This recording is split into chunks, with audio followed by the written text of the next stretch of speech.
Olá, tudo bem? Está começando mais um programa Voz e Resistência.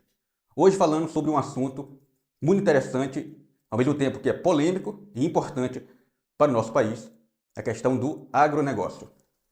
Pero Vaz de Caminha, quando era escrivão da esquadra de Pedro Álvares Cabral, disse uma frase célebre: neste país, se plantando, tudo dá.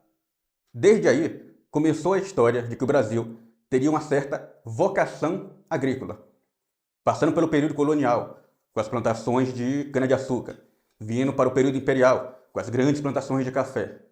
E atualmente, com as grandes plantações de soja e de milho, parece que de fato o Brasil aceitou essa pecha de ser um país que tem uma certa vocação agrícola. Só que hoje, esta questão da vocação agrícola tem um novo nome. Esse nome é agronegócio.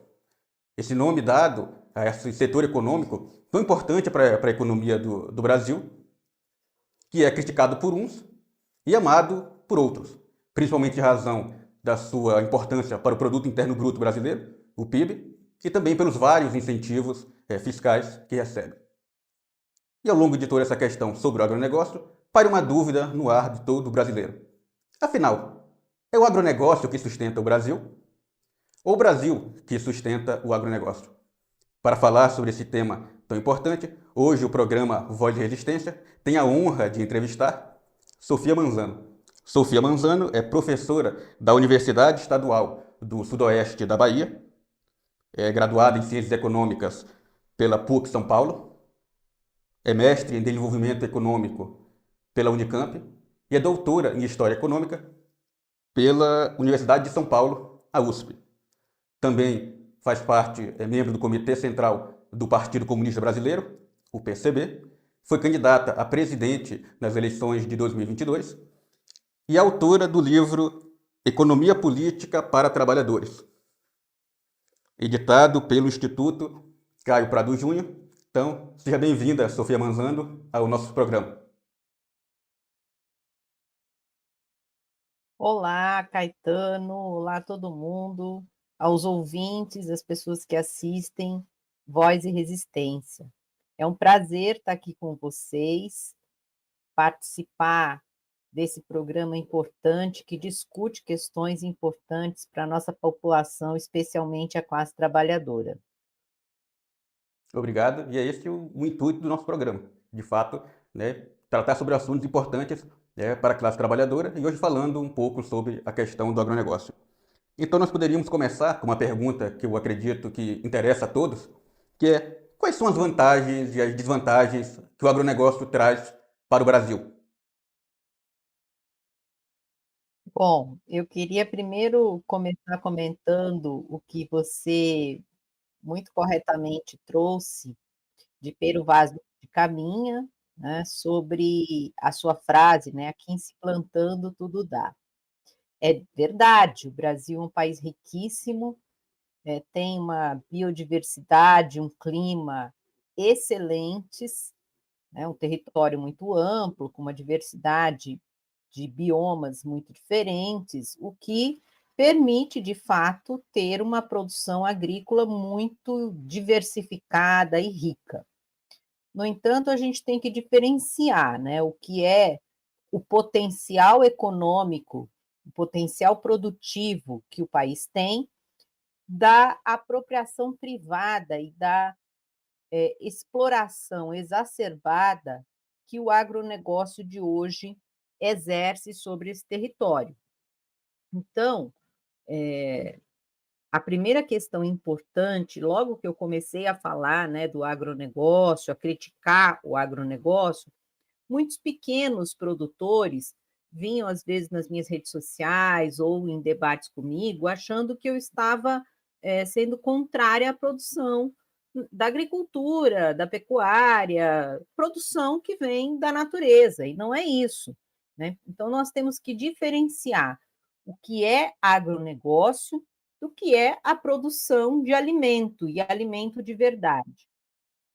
Agronegócio é um modelo capitalista de exploração da natureza que degrada a natureza, que superexplora toda essa biodiversidade e todo esse potencial riquíssimo que o nosso país tem da produção para alimentar a nossa população e alimentar muitas outras populações, o agronegócio vê apenas como negócio e não como uma atividade produtiva importante para a humanidade.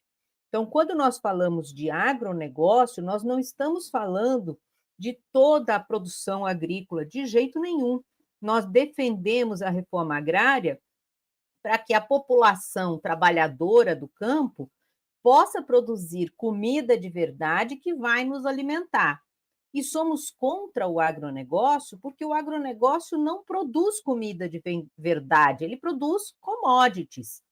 Commodities são alguns tipos de produtos, a maioria deles para exportação, num modelo de negócio cujo objetivo não é matar a fome das pessoas, é dar lucro. Então, a primeira questão é essa, né, diferenciar uma produção rural de qualidade, que nós defendemos e temos planos para que isso ocorra no nosso país, de uma produção exploratória, de uma produção que degrada, de uma produção que só traz benefício para os donos do capital que investe no agronegócio. É, muito bem, Sofia. Eu acho que essa questão de separar, né, como você faz muito bem, né, o que seria a produção agrícola do que seria o agronegócio. Porque tem essa questão no Brasil de as pessoas confundirem o pequeno produtor com, de fato, o agronegócio, aquele que produz, né, a comida na mesa, aquele pequeno granjeiro, aquele sujeito que às vezes, né, cria umas cabras, cria alguns porcos, né? Às vezes acredita que ele também faz parte do agronegócio, mas existe essa diferença, né? Então, a gente poderia partir para outra pergunta. Segundo dados do Centro de Estudos Avançados de Economia Aplicada e da própria Confederação Nacional da Agricultura, né, o Brasil tem cerca de 28,2 milhões de trabalhadores no agronegócio, o que representa cerca de 26% da força produtiva do Brasil. Ou seja, né, tem uma parcela importante das pessoas do Brasil trabalha, de fato, no agronegócio. Mas uma pergunta que eu gostaria de fazer à senhora é, de fato, esses empregos que o agronegócio gera, eles são bons empregos? Eles pagam bons salários? Ou como é que é essa dinâmica do trabalho no agronegócio? Como é que é o típico trabalhador que trabalha para o agronegócio? Como é que é a vida dele? Então, mais uma vez, nestes dados estão juntaram alhos com bugalhos, porque os 28 milhões de trabalhadores, eles não são 28 milhões de trabalhadores do agronegócio, eles são 28 milhões de trabalhadores do campo. Então, se nós imaginarmos, eu sei que na região do Maranhão, onde vocês estão, tem um conjunto expressivo de trabalhadores em pequenas propriedades, em assentamentos rurais, em quilombos, em trabalhadores camponeses, né, que estão em terras já há centenas de anos, e esses trabalhadores são incluídos nesses dados. O agronegócio em si, quer dizer, o modelo de negócio do agro, ele não emprega tanta gente assim. Ele emprega cada vez menos, porque ele aplica muita tecnologia, o que não é ruim, mas é ruim estar associado ao capitalismo, né? Mas ele aplica muita tecnologia, ele utiliza trabalho, bastante trabalhadores na época da devastação ambiental, porque precisa muita gente para limpar, digamos assim, o terreno, né, da vegetação nativa, mas a partir daí o emprego dos trabalhadores ele é muito diminuto. Se nós imaginarmos, né, pensarmos aqui uma grande fazenda, se nós vamos pegar por produção, uma grande fazenda de gado, uma fazenda que tenha 2.000 hectares, 4.000 hectares, quantos trabalhadores ela emprega?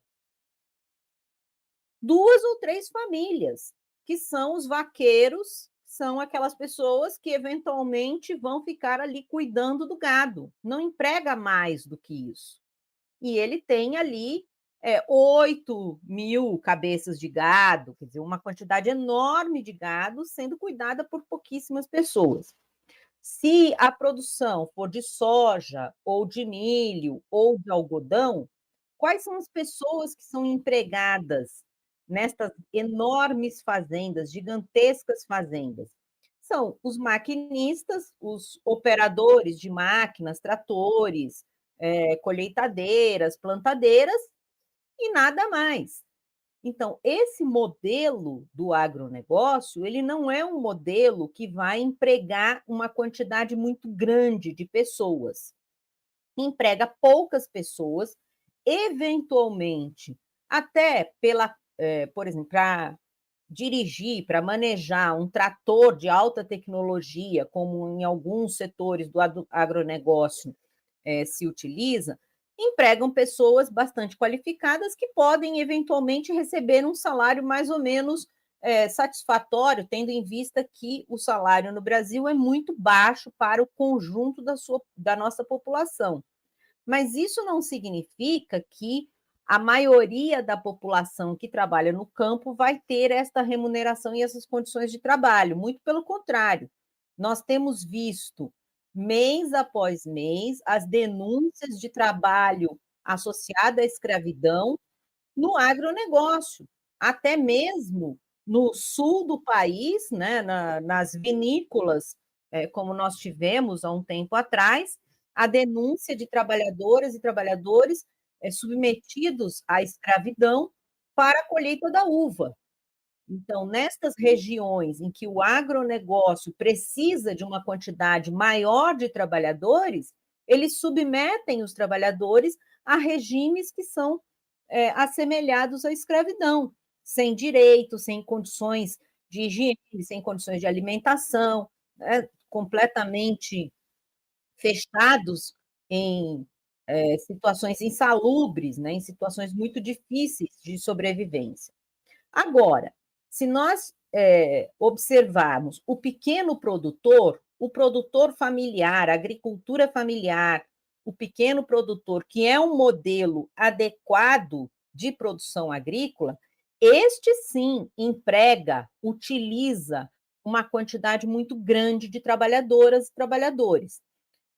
E estes são os setores da produção agrícola que produz o que a gente chama de comida de verdade, que produz as verduras, que produz frutas de qualidade, que produz o arroz, o feijão, a mandioca, a macaxeira para fazer a farinha. Estes têm um número significativo de pessoas empregadas, né, e não estão, justamente por não estarem nas mãos destas mega empresas do agronegócio, estes pequenos produtores, por causa da estrutura econômica capitalista brutal no nosso país, eles acabam recebendo muito pouco.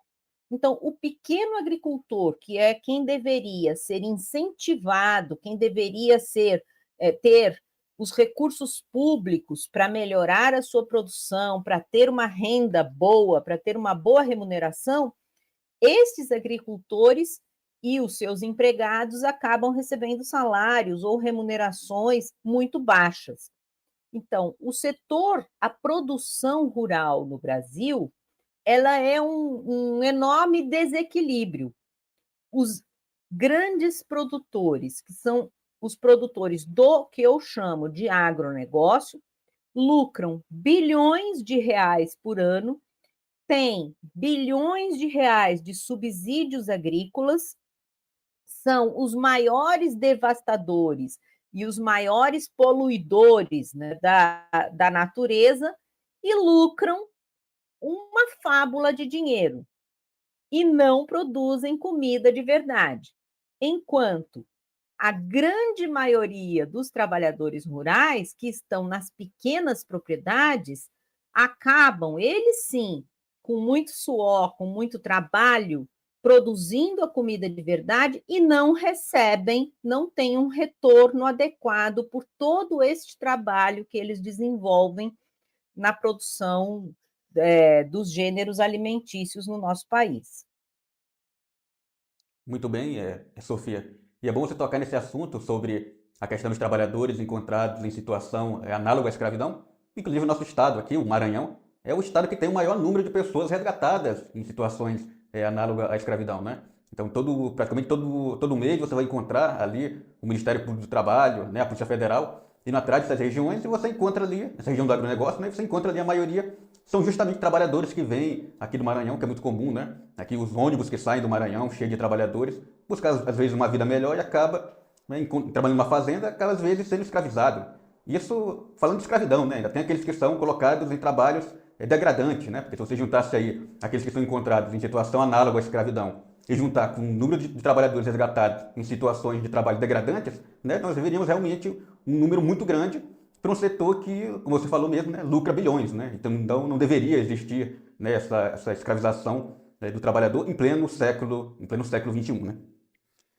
Falando sobre um pouco mais sobre a questão do agronegócio, o agronegócio também aqueles que louvam o agronegócio falam que o agronegócio é muito importante para a balança comercial brasileira, né? A maioria das exportações do Brasil, né, é a soja, é o milho, né, é o algodão, né, entre outros gêneros alimentícios, e falam que o agronegócio é importantíssimo para a exploração brasileira, para a entrada de dólares no Brasil, né, uma economia dolarizada, a gente precisa realmente que os dólares entrem no nosso país.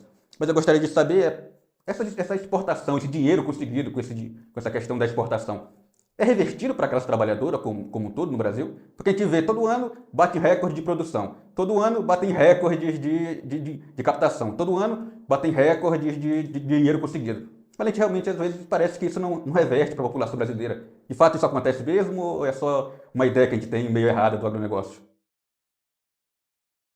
Então, aí nós temos que resgatar também a história, um pouco do que você falou logo no início aqui da nossa conversa. Existe um erro bastante grave no pensamento das elites, das classes dominantes brasileiras, que vem já desde o século XX, de acreditar que existe uma vocação de um país para o agronegócio. Como eu disse no início, o Brasil é um país que tem um território riquíssimo e que, portanto, a produção agrícola e a pecuária são bastante férteis aqui no nosso país. No entanto, qualquer país que, tendo um território enorme, com uma diversidade de solos e climas bastante favorável, dedicar a sua produção exclusivamente ou quase, ou dar prioridade à produção agrícola, vai ser um país empobrecido. Não é à toa que outros grandes países que têm territórios bastante amplos e que também poderiam seguir esta mentira, né, da vocação. O país não tem vocação, o país tem que se desenvolver com seus trabalhadores. A ideia de vocação é uma ideia equivocada. Diversos outros países, eles não ficaram na produção agrícola como a principal atividade econômica. Nós podemos pegar aqui os 5 maiores países em termos de território. A Rússia tem uma produção agrícola muito grande, mas a Rússia é um país altamente industrializado. Os Estados Unidos têm uma produção agrícola tão grande quanto o Brasil. Até pouco tempo atrás era o maior produtor de soja, é um enorme produtor de trigo, tem uma produção de gado gigantesca, tem uma produção agrícola de frutas, inclusive, muito grande, e é um dos países mais industrializados do mundo. A China, que foi até muito pouco tempo atrás um país basicamente agrícola, hoje é a indústria do mundo, né? Todos nós consumimos diariamente diversos produtos industrializados da China. E a própria Índia, que é um outro país que tem um território muito amplo, que tem também uma produção rural bastante significativa, também é um país altamente industrializado. O Brasil também seguiu o caminho da industrialização. Então, dizer que o agro é a riqueza do Brasil é uma mentira. O agro significou, quando o agro se tornou importante para a balança comercial brasileira, como você disse, do Brasil ser um exportador de produtos agrícolas, isso representa a pobreza do nosso país. Por quê? Nós já tivemos, na nossa história recente, a maior parte das exportações brasileiras derivadas da indústria. Nós éramos grandes exportadores industriais na década de 80, quer dizer, não faz tanto tempo assim. Em 1980, o Brasil exportava, o Brasil produzia muito mais produtos industrializados do que produtos agrícolas. Produzíamos muito produto agrícola, mas o grosso da nossa produção, o PIB, que é tudo aquilo que o Brasil produz, 1/3 do PIB era produto industrializado.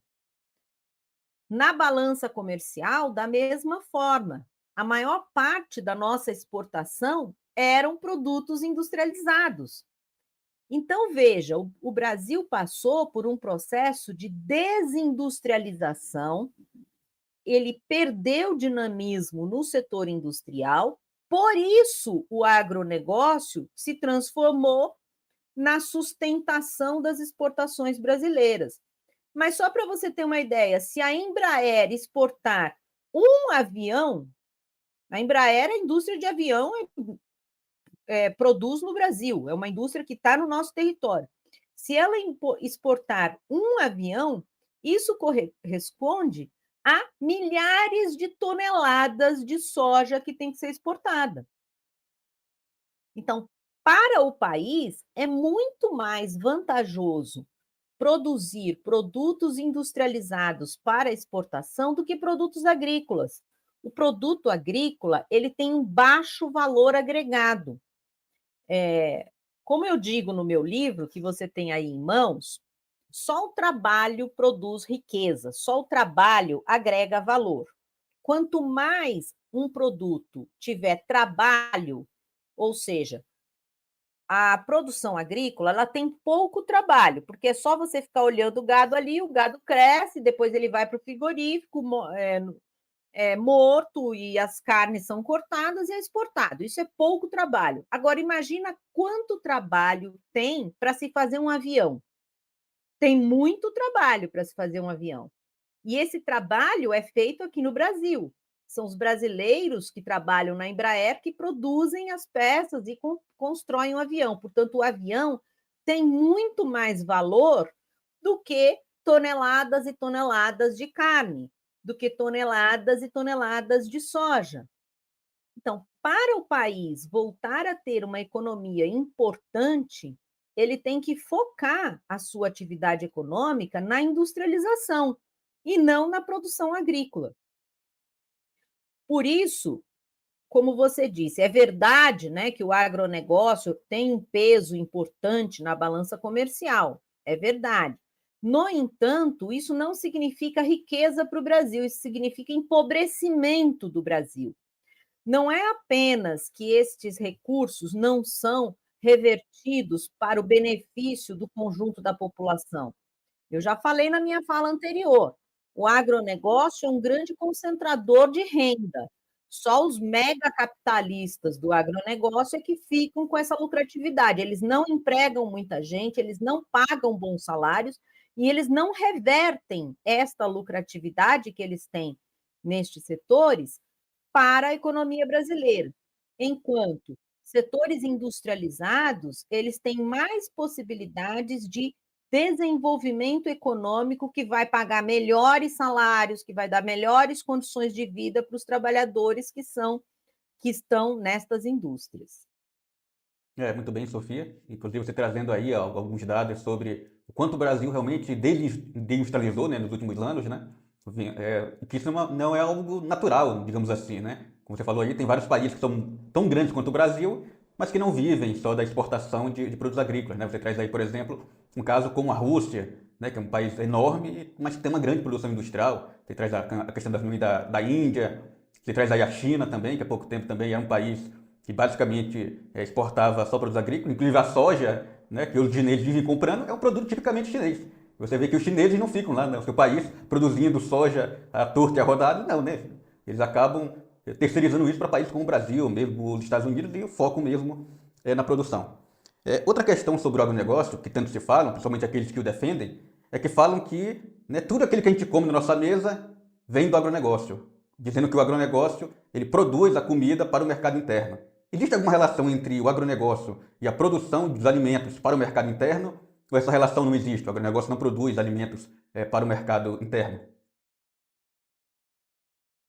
Então, como eu já diferenciei, o que a gente chama de agronegócio não é o setor que produz a comida que a gente come. Tirando a vaca, tirando a carne, que sim é produzida pelo agronegócio, todo o resto que nós comemos soja? Pergunto. Nós comemos o milho transgênico que é produzido pelo agronegócio? Não, né? O que nós comemos, o arroz, o feijão, a macaxeira, a farinha de milho, as frutas, as verduras, tudo isso que nós comemos, inclusive a carne de porco, inclusive frango, ovo, isso é produzido por pequenos produtores. Não é produzido pelo agronegócio. O agronegócio, ele produz commodity. O que são commodities? São matérias-primas para a produção de outras coisas. Então, a soja, o milho, o algodão, o eucalipto. Nós não comemos isso. Isso é matéria-prima que vai ser exportada para ser produzida lá fora outros tipos de produtos que vão alimentar outras coisas. Né? O eucalipto vai produzir papel, celulose ou madeira, o algodão vai produzir tecido, a soja vai produzir o óleo ou vai produzir ração animal, o milho vai produzir ração. Portanto, o modelo do agronegócio que nós temos não é responsável pela nossa alimentação. O setor da agricultura, que é responsável pela nossa alimentação no nosso dia a dia, é o pequeno produtor. E este pequeno produtor é o mais empobrecido do setor rural como um todo. Então, é muito importante que as pessoas entendam que quando nós estamos falando do agronegócio, nós não estamos nos referindo ao pequeno produtor, ao agricultor familiar, ao agricultor que tem algumas vacas que ele tira leite, e esse leite a gente vai se alimentar, vai produzir o queijo, vai produzir o iogurte. O pequeno agricultor que produz todas as verduras, vocês já repararam, seja onde for que você more, quem produz os legumes e as verduras e as frutas que você come, que você encontra no supermercado? Não é o agronegócio. São pequenos sitiantes que, às duras penas, produzem estes alimentos. O feijão é a mesma coisa. Até o milho que a gente come no São João não é o mesmo milho plantado nas gigantescas fazendas de milho, porque aquele milho não é próprio para alimentação, ele só é próprio para fazer ração. O milho que a gente come no São João, que a gente come a pamonha, que é a base da nossa alimentação, é produzido pelo pequeno agricultor. E este sim é muito penalizado, ele sofre muito justamente porque o grande concentra todos os recursos e não acaba, e o pequeno acaba não tendo os recursos suficientes para desenvolver a sua produção. Muito bem. Inclusive é bom que você fale sobre essa questão dos pequenos agricultores, né, dos pequenos trabalhadores, né? Aqui no Maranhão a gente conhece tão bem, né? Aqui a gente gosta muito do milho, principalmente no São João, aqui no Nordeste brasileiro. Quem sabe a gente acaba não vivendo sem um milho assado. Você vai aqui nas rodovias, ou mesmo nas feiras da cidade, né? Você encontra o milho, é o milho, aquele milho produzido pelo pequeno agricultor, né? Praticamente você não encontra nada do agronegócio.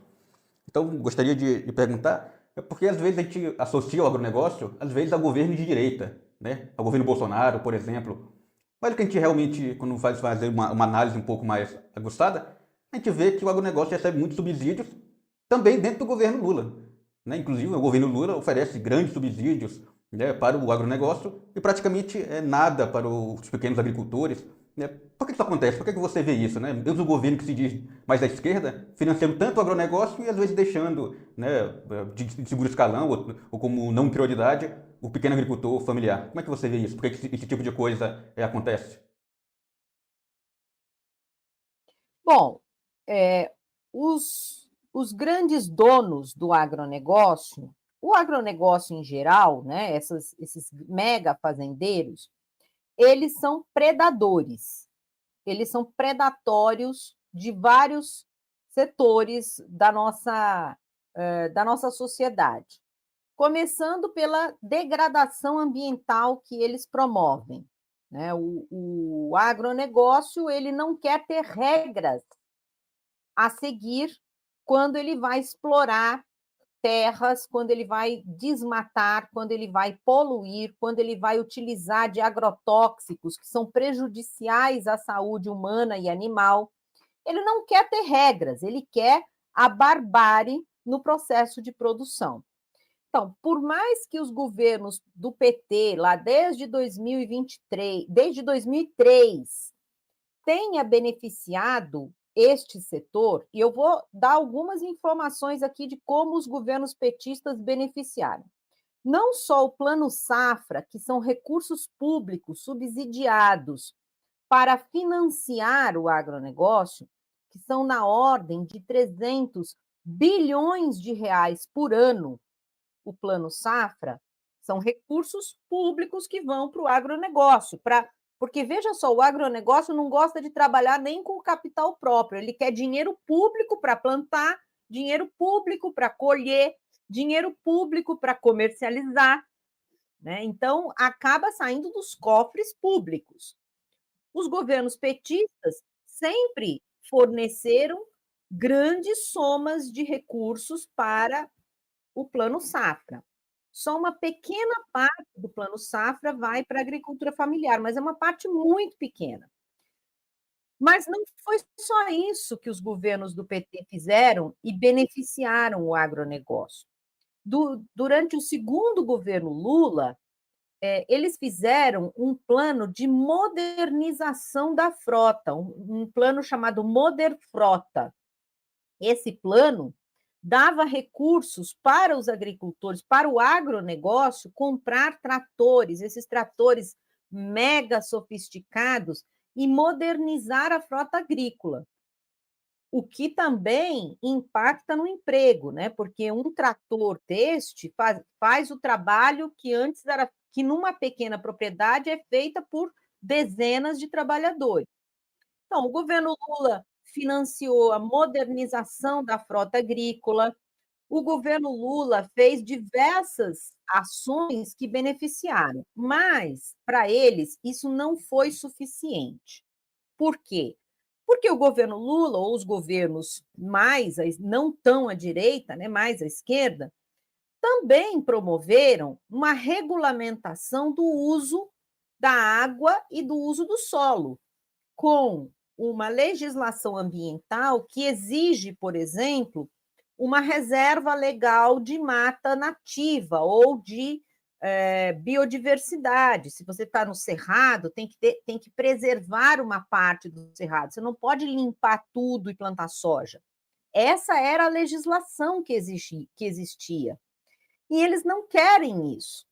Tem um outro elemento importante, que foi a pressão dos movimentos sociais, especialmente do MST, mas não só, pela reforma agrária, distribuir terras para pequenos agricultores. O agronegócio não gosta disso. Ele não quer pequenos agricultores produzindo comida de verdade. Os governos mais à esquerda preservam as comunidades originárias, como as aldeias indígenas, as terras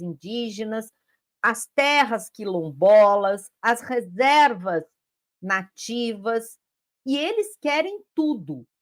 Eles não querem deixar nem um pedacinho de terra para pessoas que viviam ali durante os séculos passados e nem sequer para a preservação da biodiversidade, da natureza. Eles querem a devastação total. Por isso, eles se aliam de forma bastante acentuada à extrema-direita.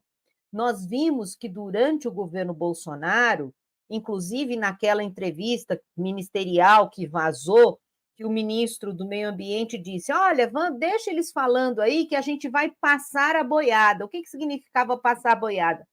Vamos deixar o agronegócio invadir terras públicas, desmatar de forma acentuada, matar povos indígenas e quilombolas pelo Brasil afora, que nós não vamos fazer nada. Isso a extrema-direita cumpre.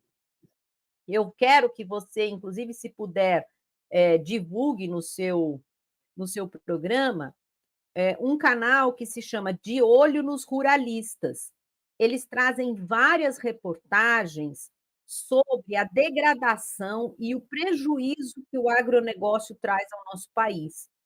E um destes episódios se trata, inclusive, do Maranhão, no quilombo Jacarezinho, no município de São João do Soter. Esse quilombo ele vive ali, uma comunidade ancestral que está ali há muitos séculos. Eles vivem ali, eles têm ali toda uma produção que está junto da natureza, preservando a natureza, e eles foram invadidos por grileiros e sofreram um processo de devastação muito grande, inclusive um dos seus líderes foi assassinado. E isso não foi no século XIX, isso foi em 2022, mas em julho de 2022.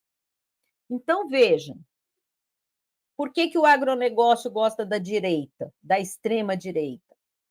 Quantos agrotóxicos que foram proibidos no mundo inteiro, o governo Bolsonaro legalizou para o uso no Brasil? Mais de 290 agrotóxicos foram legalizados no governo Bolsonaro. Produtos que são banidos em diversos países do mundo.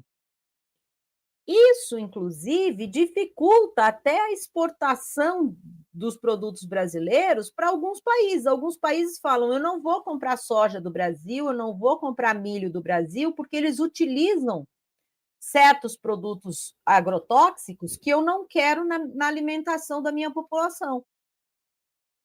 Mas o agronegócio não está nem aí para isso. Ele não liga para o amanhã, para o futuro. O que eles querem é extrair o mais rápido possível a maior quantidade de riqueza num curto espaço de tempo. Se isso vai significar a completa degradação ambiental, a destruição de vidas, de comunidades, eles vão fazer. Por isso que eles gostam de governos de extrema-direita, porque a extrema-direita não liga para os seres humanos. A extrema-direita só liga para os privilégios de poucas pessoas. Muito bem, Sofia. E é bom que você traga alguns desses dados sobre, de fato, o agronegócio não se importar com a vida das pessoas. Aqui no Maranhão, no caso ali na região de São João do Soter, é só uma. Né? Aqui em Imperatriz mesmo, nós temos exemplo de como o agronegócio funciona. Nós temos aqui uma comunidade, que é a comunidade Viva Deus, que há anos tem titularizar suas terras, né? Inclusive já com laudos do INCRA, ali desde o governo Dilma Rousseff, e até hoje não conseguiram suas terras. Né? Ali são atacadas, por exemplo, aqui em Imperatriz nós temos a Suzano Papel e Celulose, né? que plantam eucalipto. Né? Se alguém aqui come eucalipto, eu duvido, ninguém come eucalipto. Mas você vê como o agronegócio funciona, né? Avança desde 2004, você já tem laudos dizendo que aquela terra pertence àqueles trabalhadores, e você tem ali uma empresa ligada ao agronegócio, né? Que é puramente do agronegócio, né? que é a Suzano. Temos a destruição do Cerrado, né? O Cerrado Maranhense é um dos que é mais destruídos aqui, né? Inclusive, tem aquela ideia da fronteira agrícola no Cerrado Maranhense, daquela ideia do agronegócio que destruir aquilo que tem, aquela biodiversidade do Maranhão e do Brasil como um todo, para plantar soja, para plantar milho, né? Logo o Cerrado, que é conhecido como a caixa d'água do Brasil, ou seja, nós precisamos beber água, mas a gente não precisa comer soja todo dia. Então veja que realmente como o agronegócio, né, se associa com a direita, com a extrema-direita, para de fato destruir o Brasil. E destruir eles mesmos também, né? Porque a gente sabe que no futuro, né, se o agronegócio avançar tanto assim, não terá mais floresta, não terá mais chuva, não terá mais água, e aí mesmo que o agronegócio não tem como funcionar. Eu gostaria que você falasse um pouco sobre a questão dos conflitos do campo no Brasil como um todo. Você acredita que existe alguma relação desses conflitos do campo com o agronegócio? a relação é imediata, né? O conflito funciona da seguinte forma: primeiro, há um histórico conflito para a apropriação da terra. Grande parte do território brasileiro, as terras são terras públicas. Elas não são de propriedade privada de um indivíduo, um fazendeiro, são terras públicas. Então, o agronegócio ele quer se apropriar destas terras. Portanto, quem invade terra no Brasil não é o MST, não são os povos indígenas, não são os quilombolas. Quem invade terra no Brasil são os pau-mandados do agronegócio. É óbvio que a Suzano, papel e celulose, ou a família da JBS, Friboi, etc., não são eles especificamente que vão fazer isso. Como é que funciona esse processo? O processo de grilagem de terra, de tomar as terras que são públicas ou estão ocupadas por populações tradicionais, populações que estão ali há séculos. Primeiro vão os jagunços, vão os bandidos, os mais degradadores, os mais predadores, como no Quilombo Jacarezinho, chegam ali pessoas que foram arregimentadas, inclusive em outros países, pessoas que vêm do Paraguai, que às vezes da Bolívia, que são contratados para chegar ali na linha de frente, ameaçando as populações que estão ali, entrando com máquinas, tratores e devastando de forma bárbara tudo que tem no caminho. Depois que eles tacam fogo em tudo, né, e destroem tudo aquilo e matam também as populações que estão ali, que estão vivendo ali, eles vendem estas terras, aí sim, para o agronegócio. E isso também está vinculado a um conjunto de a uma cadeia de corrupção para legalizar estas terras.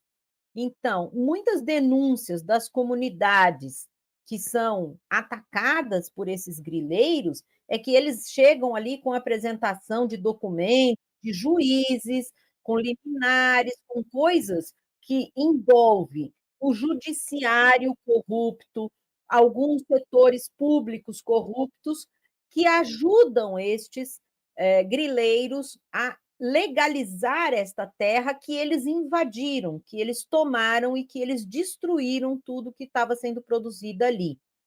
Muitas vezes, a associação, né, com o judiciário e com o IBAMA ou com trabalhadores corruptos destes órgãos, ela é bastante evidente, mas as comunidades que estão ali tradicionalmente vivendo, elas não têm auxílio ou não têm condições de enfrentar esta máquina de destruição que é a grilagem da terra no nosso país. O importante também que a gente tem que dizer é que se nós retrocedermos, ou seja, abandonarmos. Vamos imaginar que nós temos um governo socialista que consegue organizar o uso da terra no Brasil. É possível retroceder as terras ocupadas para a produção agrícola nos níveis de 2000, de 2010, e mesmo assim produzir mais. O que eu quero dizer com isso? Nós não precisamos desmatar mais, nós não precisamos desalojar populações que estão no campo no Brasil para produzir mais. Nós podemos produzir aumentando a produtividade do solo onde já está aberto. Não precisa degradar a Amazônia, degradar o Cerrado, degradar a Caatinga. Eu vivo numa região de Caatinga que está sendo amplamente devastada. As pessoas imaginam que a Caatinga, como é muito seca, não tem o agronegócio agindo. Tem sim, né? E está sendo devastada também. Nós não precisamos desta devastação ambiental para produzir mais.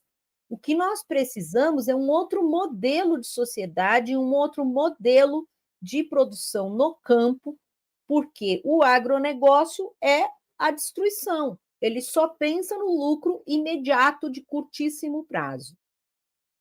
Muito bem, Sofia. Inclusive, quando você traz essa questão aí da grilagem, que aqui no Maranhão também é muito comum, né? A gente sabe que os grileiros, quando vão ali tomar a região, às vezes eles fazem até coisas que parecem inimagináveis, né? Principalmente na máfia dos cartórios, que é tão famosa aqui no Maranhão, não sei como acontece em outras regiões do Brasil, mas eu também acredito que acontece assim, né? Que às vezes a pessoa chega ali e tem um título de terra. Aqui mesmo no nosso querido Maranhão, já tivemos casos, por exemplo, em que estava sendo leiloada uma comunidade inteira na região do Maranhão, lá em São Paulo.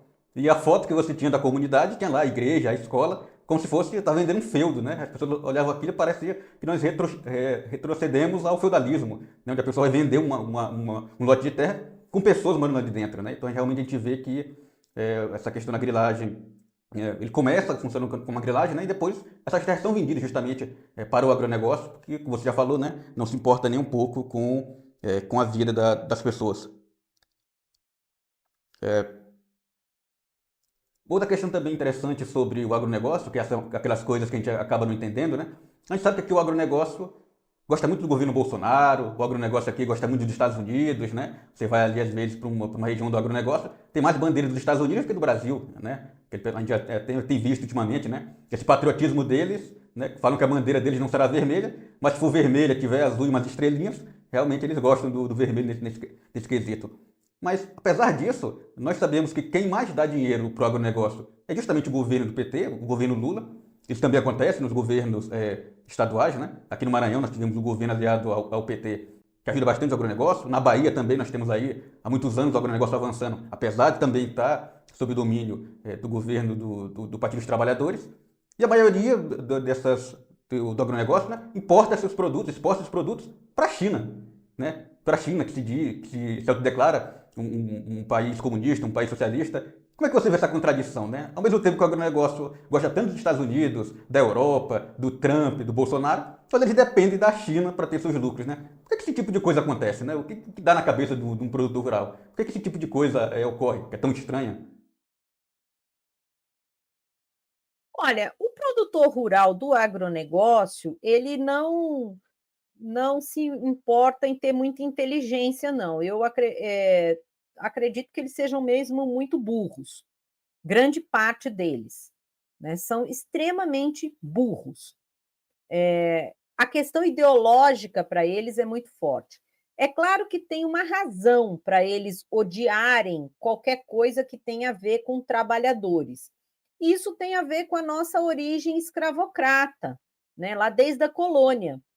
A classe dominante no período colonial, ela escravizou populações, as populações negras que vieram da África, devastou ou dizimou populações indígenas e tem um ódio pelo trabalho e pelos trabalhadores. Então, essa questão cultural, ela está na cabeça da nossa classe dominante. A nossa classe dominante tem um desprezo enorme pelos trabalhadores em geral e pelas populações mais empobrecidas, que são, na verdade, empobrecidas justamente por conta dessa classe dominante. O agronegócio, em especial, eles se veem como os cowboys norte-americanos, né? E tem uma associação muito grande com essa ideologia da extrema-direita e dos Estados Unidos, porque os Estados Unidos patrocinaram golpes de Estado na América Latina e no Brasil também, que favoreceram justamente essas pessoas. Então, eles têm uma saudade da ditadura e eles acreditam que os Estados Unidos podem ser aqueles que irão ajudá-los novamente a instaurar no Brasil uma ditadura. E essa ditadura que eles querem é justamente a ditadura escravocrata, né? É uma ditadura de alta exploração dos seres humanos e da natureza. Agora, você de fato tem razão, o maior comprador hoje do agronegócio brasileiro é a China e diversificando para outros países, inclusive a União Europeia e alguns outros setores.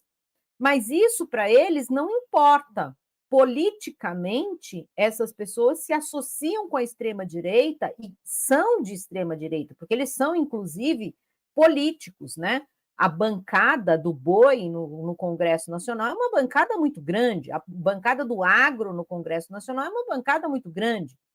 E lá eles fazem as leis e as regras que lhes favorecem.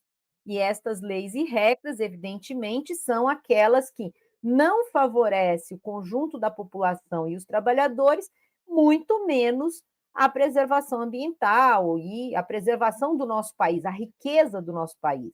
O que eles querem é, assim como no tempo da colônia, se vocês puderem ler um autor chamado Sérgio Buarque de Holanda, né, já falecido, que escreveu um livro chamado Raízes do Brasil. Ele vai dizer: o processo de colonização no Brasil é um processo de extrair o mais rápido possível toda a riqueza que eles encontrarem e não deixar nada, terra arrasada. Não é construir uma sociedade, não é construir um país, não é construir uma sociabilidade. É simplesmente extrair a riqueza. E os fazendeiros, os produtores, os donos do agronegócio, eles pensam exatamente assim. Eles não querem perpetuar um processo de produção, eles não querem deixar para o futuro algo de produtivo. Eles querem extrair o mais rápido possível tudo que eles puderem. E quem permite isso a eles é a extrema-direita. Muito bem, e é bom que você traz essa questão também da degradação ambiental. Aqui no Maranhão nós temos um exemplo, né? Aqui o sul do estado foi, na época do Sarney, muito ocupado por gaúchos, né? Eles vinham ali do Rio Grande do Sul porque eles exploraram tanto as terras do Rio Grande do Sul que elas praticamente não davam mais absolutamente nada, né? Então eles vêm aqui pro Maranhão, degradam aqui o Cerrado, a floresta amazônica maranhense, para produzir aquilo o mais rápido possível e daqui a pouco é capaz de até ir embora daqui do Maranhão, até digo, né? O agronegócio às vezes parece que eles são gafanhotos, eles vêm, destroem tudo, não deixam nada e quando terminam vão embora, vão para outros lugares, né? Mas a gente sabe que essa fronteira agrícola não tem mais muito para onde se expandir, né? Porque se eles continuarem se expandindo tanto, é capaz de não sobrar mais absolutamente nada de natureza aqui no Brasil. Sofia, no começo da nossa conversa, eu trouxe aí na sua biografia que você foi candidata, né, à presidência da República e eu vi ali um pouco sobre o que você pensou ali como membro do PCB, né? Você teve ali a questão da sua política colocada. Eu queria saber quais são as suas ideias, mais ou menos, que você tem para que a agricultura brasileira, que a pecuária brasileira, de fato, deixe de ser algo que enriquece alguns poucos e, de fato, se torne algo que sirva para o social. Porque a gente sabe que, como você falou, né, o Brasil, a produção agrícola não precisa necessariamente servir ao agronegócio, a servir a a alguns poucos produtores rurais e manter essa concentração de renda tão forte. Ela pode servir de fato para uma justiça social, né? Imaginar hoje, por exemplo, que no Brasil produz tanta carne, um quilo de carne custa R$ 40, R$ 50, né? Um frango custe 20, 25, né? Como é que, na sua visão, na visão do você como ex-candidata, né, como membro do Partido Comunista Brasileiro, como é que você vê que você poderia usar a agricultura para benefício, de fato, da população brasileira? Quais seriam suas ideias, mais ou menos? Olha, a agricultura ela é fundamental e é um setor que tem que ter uma intervenção estatal bastante forte. Em primeiro lugar, num processo político em que os trabalhadores tivessem de fato poder, todas as terras têm que ser pública. Aliás, na China é assim: toda a terra na China é do Estado e a China é um grande produtor rural. Os trabalhadores na China, os camponeses na China, e isso pode ser um modelo para o Brasil, eles são associados em cooperativas. E a produção tem um alto grau de tecnologia, porque, afinal de contas, a tecnologia, quem produziu foi o ser humano, então o ser humano deve utilizar a tecnologia para a produção, para facilitar o trabalho, para produzir mais, com mais produtividade, com melhor qualidade dos alimentos, mas os ganhos têm que ser distribuídos para o conjunto dos trabalhadores e não só para meia dúzia de bilionários, como é a exploração do agronegócio no Brasil. Em segundo lugar, é mudar o padrão produtivo. Você falou aí do Maranhão, do sul do Maranhão, a região que foi ocupada pelos gaúchos para produzir commodities para exportação. Num projeto nosso, nós utilizaríamos estas terras, que são riquíssimas, para a produção de comida para o povo brasileiro, para baratear o custo da alimentação do povo brasileiro, para que a gente não tenha que importar depois um conjunto de comidas, de alimentos, porque nós não produzimos o suficiente. E, ao mesmo tempo, aumentar o emprego de qualidade na agricultura, equiparar o trabalhador agrícola ao trabalhador industrial, ao trabalhador que tenha 13º, tem férias, tem uma remuneração adequada, tenha moradias de qualidade na zona rural. Eu pude, o ano passado, visitar algumas regiões da China e visitei uma cooperativa, um conjunto, uma aldeia camponesa, eram 600 famílias, e as casas desses camponeses, para nós, parece casas de gente muito rica. Eles não eram condomínios, mas sabe essas casas de condomínio que tem nas cidades brasileiras? Eram casas desse tipo, tudo no porcelanato, tudo torneira, chuveiro, tudo bonito e tal, e eram os camponeses. Ou seja, dar qualidade de vida para a população que produz a nossa comida. E uma comida que não seja contaminada por agrotóxico e que não esteja degradando a natureza. Então, modificar a estrutura de produção rural no Brasil é fundamental para a gente ter um país que eleve a condição de vida dos trabalhadores do campo e, ao mesmo tempo, forneça para os trabalhadores da cidade uma comida barata e de qualidade. Não é difícil fazer isso, é muito fácil. Primeiro, se o Estado, qualquer presidente da República pode fazer isso. O Estado pega todas as terras que são públicas, expulsa de lá os invasores que são do agronegócio, porque eles invadiram essas terras, recupera essas terras para o Estado, porque as terras já são do Estado. A propriedade da terra já é do Estado. Faz um planejamento junto com as universidades públicas para dar assistência técnica, para implantar tecnologia e diferenciar a produção, junto com as famílias de camponeses, agricultores, quilombolas, povos indígenas, população da cidade que quer trabalhar no campo, porque não aguenta mais viver na cidade. Não é difícil fazer isso. É claro que nós precisamos do fortalecimento da esquerda revolucionária, de seus partidos, para que nós tenhamos uma força política para fazer isso e enfrentar a força política da extrema-direita e da direita, que impede há séculos que o Brasil tenha um modelo de produção no campo que seja compatível com a nossa riqueza e com a nossa população. Muito bom, Sofia, inclusive trazendo aí a questão, né, quanto importante é que, de fato, a esquerda mais revolucionária se fortaleça, né? Até para que a gente tenha, de fato, um projeto de país e que a gente possa resolver esse grave problema que já se arrasta no Brasil há séculos, né? Isso vem desde o tempo do Brasil colônia, né? Essa desigualdade social enorme no país. E no começo do nosso programa, nós trouxemos uma pergunta que norteou todo esse debate, toda essa questão que você vem falando, que é, afinal, é o agronegócio que sustenta o Brasil ou é o Brasil que sustenta o agronegócio? O que você acha? É o Brasil que sustenta o agronegócio. Só os recursos públicos que são destinados ao agronegócio. Vejam, os recursos públicos são tributos que saem do nosso bolso.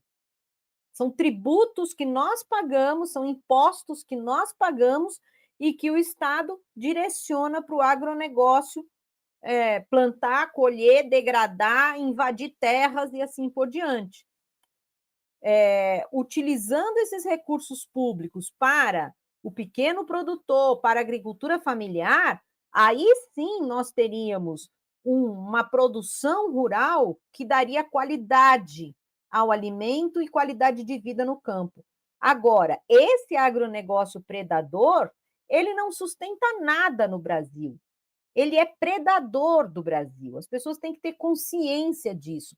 Não é à toa que eles são os financiadores, os patrocinadores do extermínio das populações indígenas, do extermínio das populações quilombolas, do extermínio dos camponeses e camponesas que tentam, a duras penas, sobreviver nas suas pequenas terras, e do extermínio do meio ambiente.